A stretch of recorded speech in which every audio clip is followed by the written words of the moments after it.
But many of you may have been in Madison or heard about the tractor day.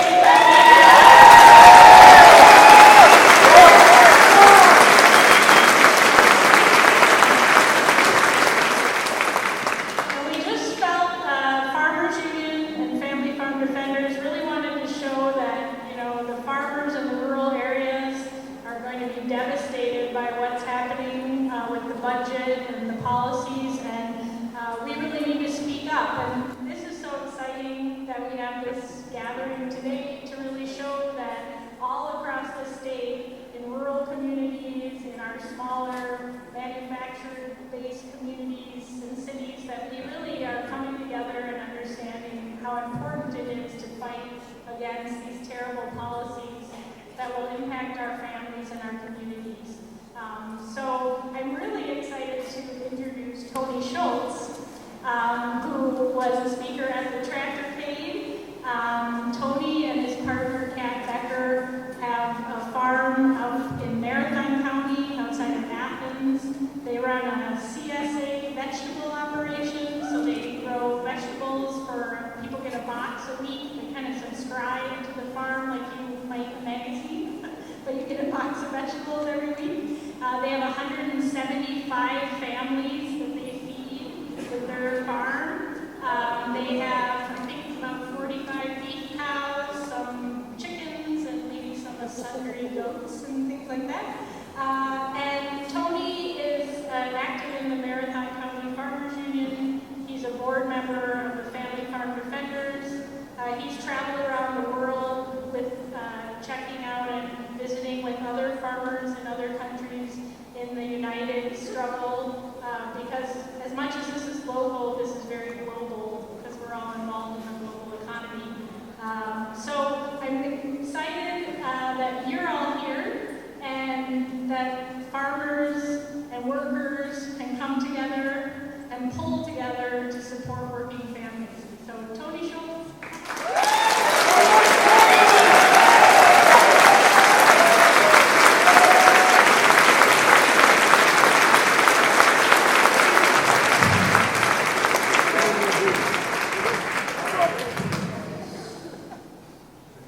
Thanks for having BobFest North. I'm Tony Schultz.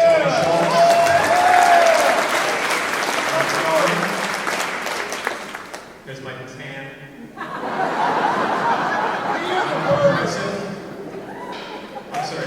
Oh, my phone is ringing. This is embarrassing. Oh, it's David Koch. Sorry.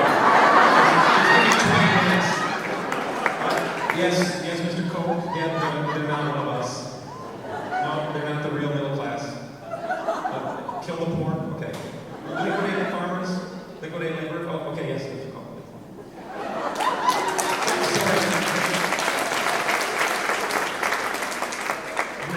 That's crazy. I'm here today because I'm a progressive.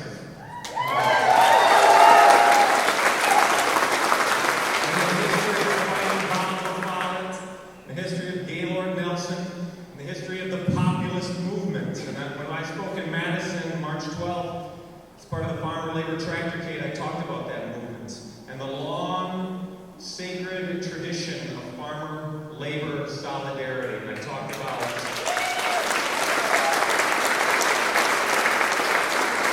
shared value that farmers and workers have to achieve economic democracy, to be empowered by your work and not alienated by your work. This, to me, is real freedom.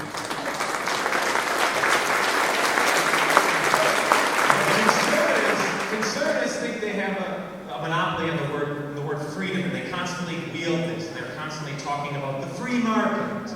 The free market. But when you hear a conservative say free market, a big flag should go up, and you should run in the opposite direction, because when they say free market, this is what they mean. So my rich capitalist friends can go wherever they want, whenever they want, with the least restriction of organized labor, environmental laws, health and safety laws, to make as much profit as they want. That's what free market means.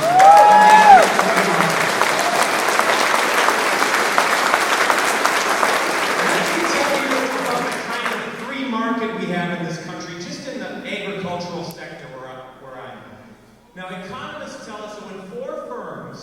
control 40% of a market, the market loses its competitive nature. Well, this is every agricultural commodity that is sold in the United States.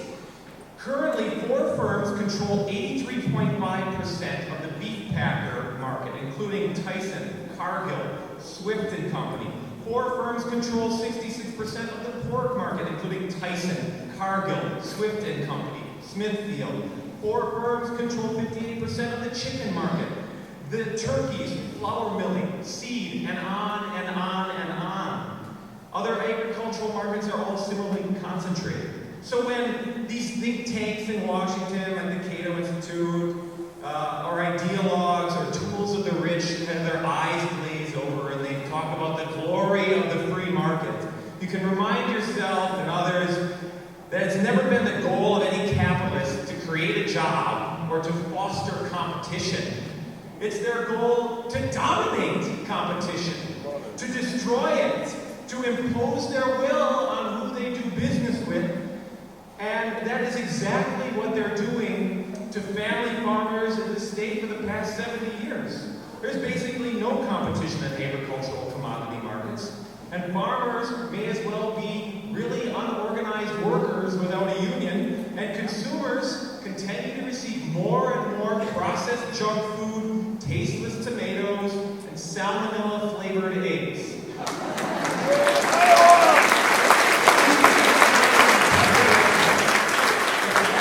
Of market concentration are further compounded by the fact that I said Tyson, Cargill, Conagra. You hear these all the time. They dominate many markets, and they use it to further manipulate prices, to maintain profits, while farm gate prices are often at historic lows. This showed up in a glaringly obvious way in 2009. 2009, family dairy farmers received some of the worst prices they have ever received in the history of the commodity market. $9 for 100 pounds of milk, incredibly low. At the same time, Dean Foods, which controls 40% of the fluid milk market and 70% on the East Coast, posts record profits. There is no free market in agriculture. There are highly leveraged, highly concentrated corporations who have incredible influence in the state capitol, incredible influence in Washington, and because of it, we hemorrhaged 500 family dairy farms in 1 year because of this unjust, undemocratic system. Perhaps the most dangerous form of concentration and access is with the corporation Monsanto. Monsanto controls 80% of the corn that is sold in this country, 90% of the soybean, and they can jack up a bag of corn by $30 in 1 year because of the domination they have. They can impose genetically engineered seed in a market and no one raises a question. Well, it's banned in Canada, banned in Europe. The people are very concerned about its effects, but it's not tested. They have a revolving door in Washington. Listen to this, Clarence Thomas, former Monsanto lawyer, he wrote the majority opinion for several key Monsanto cases. Michael Taylor, who once worked for the FDA, then went to work for Monsanto as their chief counsel, went back to work for the FDA to approve RBGH, recombinant bovine growth hormone. Roger Beachy, former director of the Monsanto-funded Danforth Plant Science Center, now the director of the USDA National Institute on Food and Agriculture. Islam Siddiqui, vice president of Monsanto and DuPont pesticide lobbying group CropLife. I love those euphemistic names they have for those things. Is now agriculture negotiator and U.S. trade representative. And on and on and on. Elena Kagan, now in the Supreme Court, pushed through GM alfalfa, and on and on and on. Now this market dominance, when these agribusiness corporations become so powerful and sell us things at retail while buying from us at wholesale, it furthers concentration in these markets. And it furthers concentration at the level of production. And basically it's called factory farming. Leveraged by agribusiness, not represented by agribusiness-dominated government, family farmers are told to get big or get out. Now some farmers see no alternative, and they place their bets on the false promise of economies of scale and more subsidies. Others are just cowboys and they want to have 8,000 cows in one place. Yeehaw! Those are the two types of factory farms. But factory farming is pushing family-scale agriculture out in the state. This ecologically destructive and anti-democratic model of agriculture has some major cheerleaders in this state as well. The Dairy Business Association, the Professional Dairy Producers Association, and the Farm Bureau. Michael Feldman calls them the Access of Ag. Leaders of these organizations smile at you and shake your hand, claiming the legacy of the family farm, while at the same time promoting policies that drive it into extinction. And they call it progress. Well, as a student of history and someone who studied Bob LaFollette, this is not progress. Monopolistic control of agricultural markets is not progress. Dominating agricultural landscapes, destroying family-scale agriculture is not progress. Sterilizing and destroying the environment with gigantic manure lagoons is not progress. But there is an emerging democratic alternative that we can all take part in. The local and sustainable agricultural movements are gaining force in this country and in the state.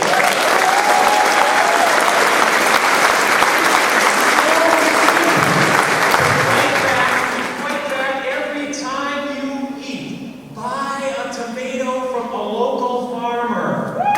Go to a farmer's market. Subscribe to a CSA.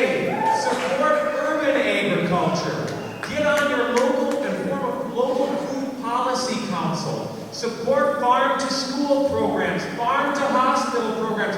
They're happening. We can support it every single time we eat. Millions more are doing it, and because of it, for the first time last year, we have had an increase in young farmers on the land, inspired by what they see as an environmentally sustainable movement for self-determination and food sovereignty. We are putting young farmers on the land. Let's march this progress forward.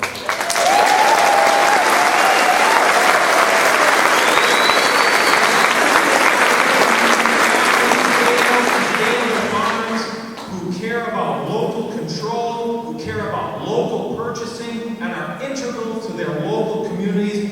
This is progress that I'm talking about.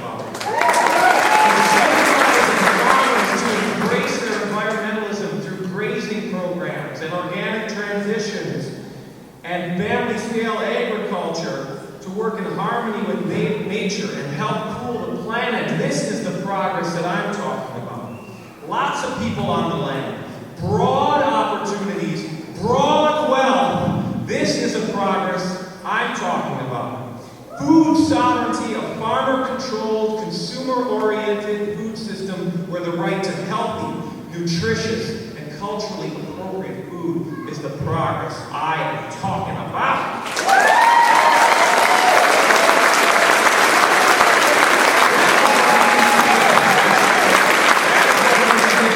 It seems like some Democrats are scared of this word, progressive, and some of their advisors tell them that might be risky. My sister ran for assembly, and some of the advisors say, don't put progressive on there. Don't talk about factory farms. You're going to scare people away.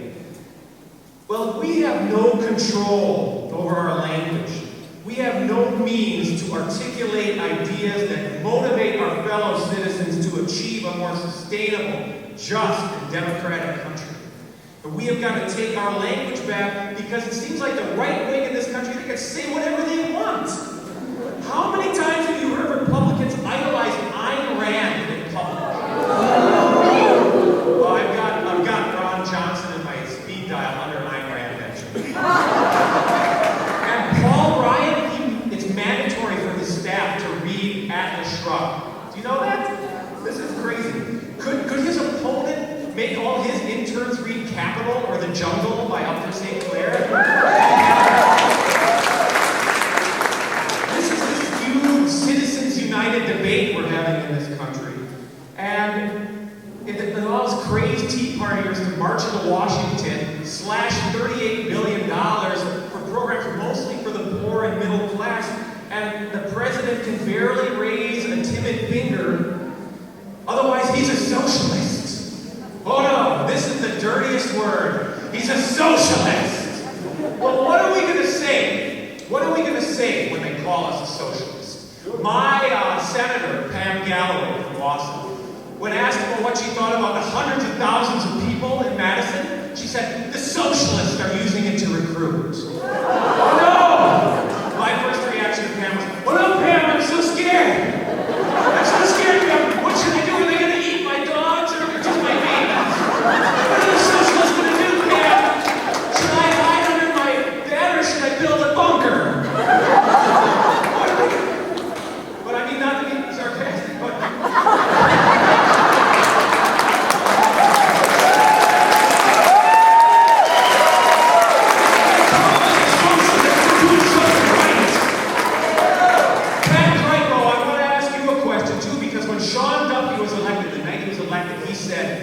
It's my duty to crush this cradle-to-grave socialism. That's what he said on his election night. That's my generation's bill, he said.